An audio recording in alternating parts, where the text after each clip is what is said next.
Down. À ce niveau-là, nous avons la structure de notre utilisateur, nous avons ajouté du contenu à l'intérieur, que ce soit du contenu texte ou du contenu multimédia comme une image. Il nous reste maintenant à améliorer l'aspect de cet ensemble. Alors pour ça, nous allons devoir passer par un minimum de CSS. Alors c'est là où il faut bien faire attention. Ce CSS, on ne va pas pouvoir se le permettre de l'insérer dans une feuille de style externe, comme on a tendance à le faire sur un site conventionnel. Ce CSS, on va devoir l'inclure directement dans nos balises HTML. Alors avant de voir le CSS, on va voir deux balises qui nous permettent de faire de la mise en forme standard, mettre en gras et en italique. Par exemple, je vais prendre ici le mot Dawan sur lequel il y a un lien hypertexte. Je vais mettre en gras ce mot-là. Donc pour mettre en gras, je vais passer par la balise strong comme ceci. Donc c'est une balise avec contenu, elle s'ouvre et elle se ferme. Entre les deux, on a le contenu. En l'occurrence, mon contenu, c'est tout mon lien hypertexte. Donc ça veut dire qu'ici, tout mon lien hypertexte et uniquement ce lien hypertexte sera en gras. Donc strong, visuellement, ça met en gras. Ça permet également de faire comprendre au navigateur, au lecteur de la page, que c'est du texte qui a une importance par rapport au paragraphe standard. Donc cette balise strong que je peux appliquer sur n'importe quoi d'autre. Par exemple, je pourrais l'appliquer sur ce groupe-là. Bon, sinon, si je veux mettre de la même manière en italique, au lieu de la balise strong, je vais passer par la balise EM. Donc même principe, visuellement, on voit de l'italique, sauf que ça fait comprendre au navigateur, même principe, que c'est du texte avec une emphase. Donc on peut passer par ces différentes balises de mise en forme. Après, dès qu'on va vouloir toucher aux couleurs, aux polices de caractères, aux tailles de caractères, etc. Là, on n'a pas 10 000 possibilités, on doit passer par du CSS. Et c'est là où il faut bien faire attention, je me répète, mais on ne doit pas insérer ce CSS ni dans une feuille de style externe, ni dans la partie en tête. Le CSS doit directement être intégré aux balises HTML sur lesquelles on veut l'appliquer. Je prends l'exemple de ce titre.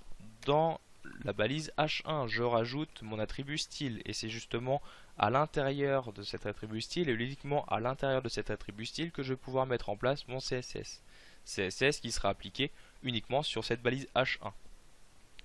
Première chose que je peux faire quand je regarde ma page, je vais me dire je vais centrer mon texte. Donc je vais rajouter la propriété textAlign de .center.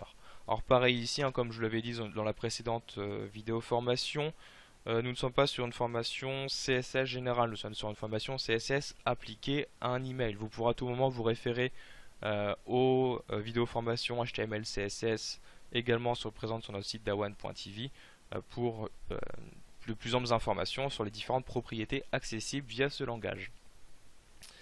Donc ce qui m'intéresse ici, je vais par exemple centrer le titre, je vais également le souligner.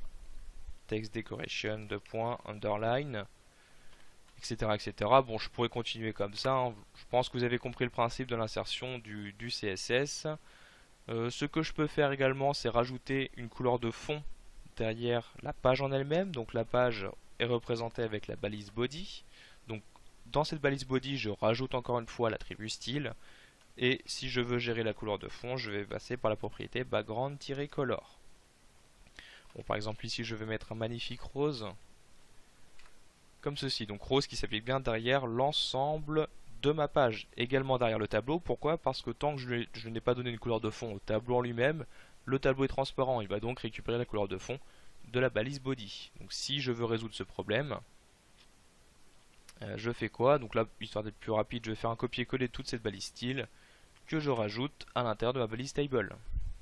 Et ici je vais par exemple mettre ce tableau en blanc avec le white, comme ceci. Donc le tableau est en blanc, derrière ce tableau nous avons la balise body, la page, avec la couleur de fond rose.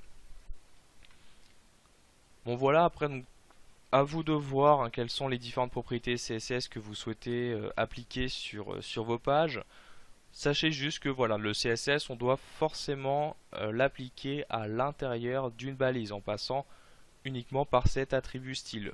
Pourquoi? Tout simplement parce que la plupart des logiciels de messagerie ne sont pas capables de lire en fait les feuilles de style externe ou le style CSS qui aurait été rajouté dans la balise head. La plupart des logiciels de messagerie vont commencer en fait la lecture de la page à partir de cette balise body, donc vont passer toute la partie CSS. En incluant le CSS à partir du body, on est tranquille, on est sûr que le CSS sera bien interprété par le logiciel de messagerie ou par les webmails.